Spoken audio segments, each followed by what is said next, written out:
13,000 years in the making. Researchers have bred a trio of gray wolf pups that carry genes from the dire wolves, a species of giant canines that once roamed the earth. This is Jurassic Park meets Game of Thrones, as you said. Yes, more than a year ago, Rebecca, you know this, I started talking to this group because they call themselves a de-extinction company, and that piqued my interest because they're promising to bring back the woolly mammoth by 2028.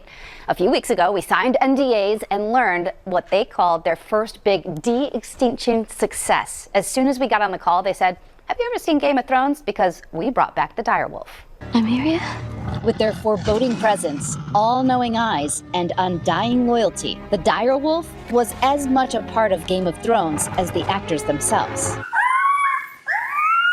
And this morning, Colossal Biosciences say that they have managed to bring these mythical creatures, who last roamed the Earth 10,000 years ago, back from extinction. They say it's the first time an extinct species has ever come back to life. Scientists have predicted that by 2050, more than half of species that are alive today could become extinct. I don't want that future. According to Beth Shapiro and her team, they extracted high-quality DNA from direwolf fossils and combined that with the genome of a gray wolf. That animal looks like a direwolf, it will behave like a direwolf, and it is a direwolf. Colossal's chief animal officer, Matt James, is in charge of taking care of the three white direwolves: Romulus, Remus, and Khaleesi.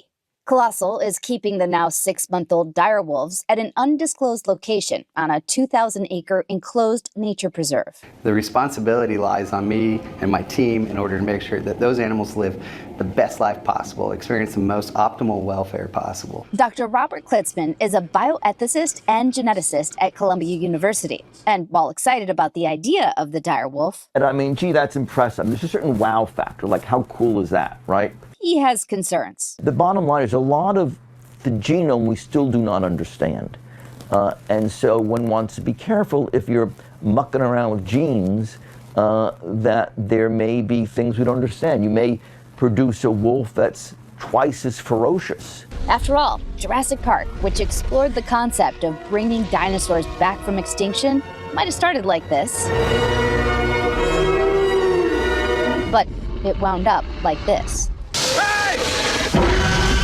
A cautionary tale for scientists. Ecosystems are very delicately balanced, and nature is far more complicated than our ability as humans to understand it or to understand all the possible unforeseen consequences. People think it's a scary word, de-extinction. They immediately put us with Jurassic Park, and it's not. We're trying to develop these new techniques in order to save animals. But the process does sound like something out of the 1993 blockbuster. The company says scientists relied on ancient preserved DNA from a tooth and a 72,000-year-old skull to decipher the direwolf genome. They then used gene editing technologies to rewrite the genetic code of the common gray wolf. So one at a time, we take our gene editing tools and we go into that cell and we cut out the bit of DNA that looks like a gray wolf and paste in its place the DNA that looks like a direwolf. Once a new genome was created, domestic dogs were used as surrogates, miraculously giving birth to Romulus, Remus, and their sister Khaleesi. Yes, named after Game of Thrones. But this scientific feat, no fantasy, and some online already questioning whether it's a step too far. Still, the technology is here, and scientists say it could shape the future of our ecosystem. We produce something that is magnificent and science fiction at its finest. They are also working on other animals, including the woolly mammoth and the dodo, guys. Oh, they're working on the woolly mammoth. Okay, Liz, thank you. Thank you. You excited about that? No, I'm a little. For whatever reason, I'm fine with the wolves, the woolly mammoth.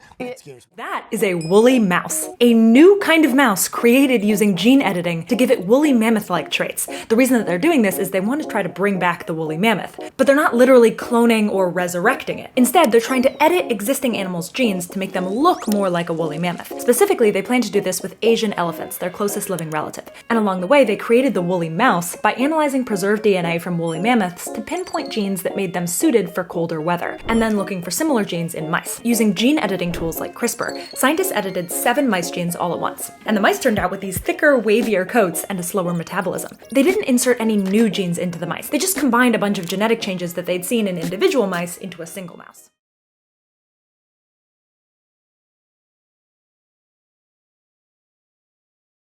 We begin this morning with the hot topic of designer babies. Have you heard that phrase?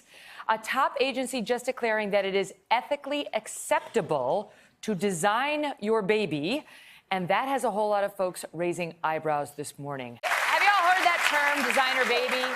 Right, designer baby. Of course. It's when a human embryo is genetically modified, and a bioethics think tank in the UK has just the bioethics think tank, just releasing a new report giving this the green light, saying that editing the DNA of a human embryo, sperm or egg, is ethically acceptable and it's morally permissible under certain circumstances. And the question is, slippery slope or not. Yes. Some parents say this is good if you want to prevent certain diseases that are detectable in the embryo. Mm-hmm. And others say there's a fine line between that and, well, I wanted to have blonde hair and I wanted to have blue eyes. And that's what's acceptable to me. Yes. I was just thinking it might be ethically acceptable, morally permissible, but it is very weird. I mean, does anybody else think it's extremely, extremely strange? And for me, I would like to have a child, not a robot. And I understand if you want to protect... They're with you. If you want to protect your children from health issues, fair enough. Yes. But I mean, to give them blonde hair, blue eyes, green ears, whatever, and it's a little weird. Or to go to Harvard. I mean, where does it stop? And I think the other thing is there should be things that we leave up to God.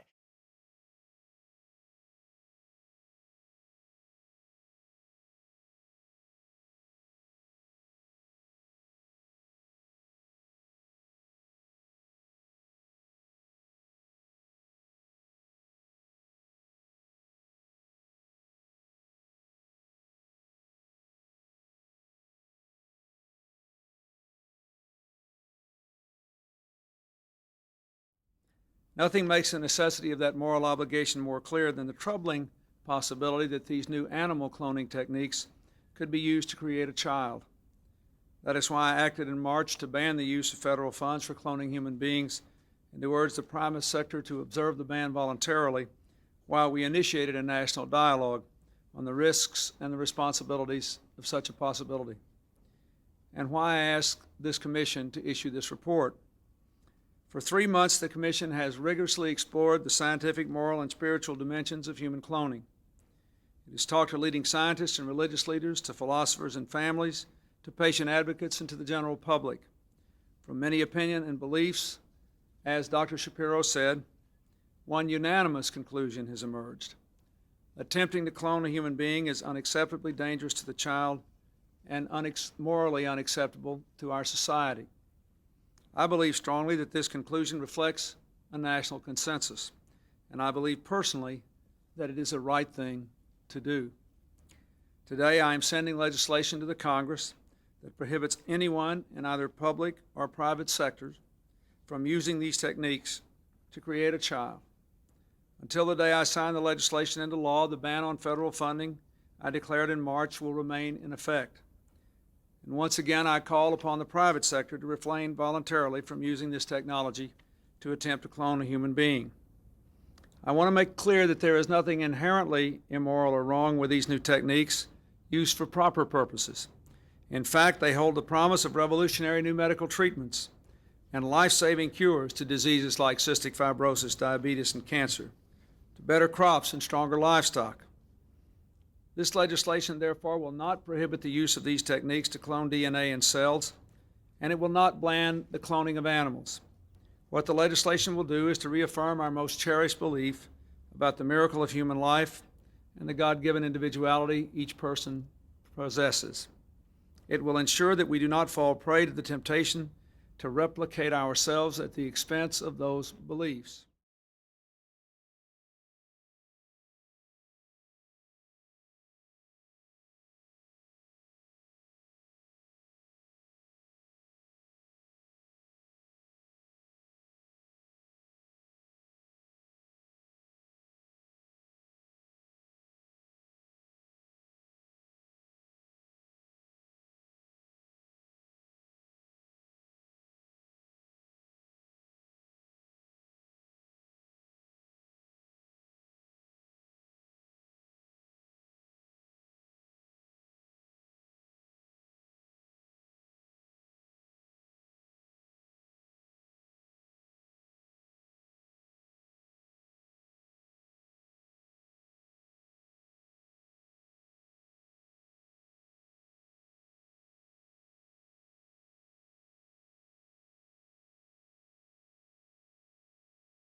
He pointed out in 2023, hackers gained access to the data for 7 million customers. So if something like that happens again during bankruptcy, what recourse would customers have? Any recourse they have would not include clawing back that information once it's out into the ether. And that's why data breaches are so dangerous, not just as to DNA information, but all of our personal information. So no matter what recourse the courts fashion or legislatures fashion, even the bankruptcy code, it will be very little assurance to someone whose data is already out there. And in this case, it's our entire genetic profile. With the right technology, it's enough information to make another one of us. To make another one of us.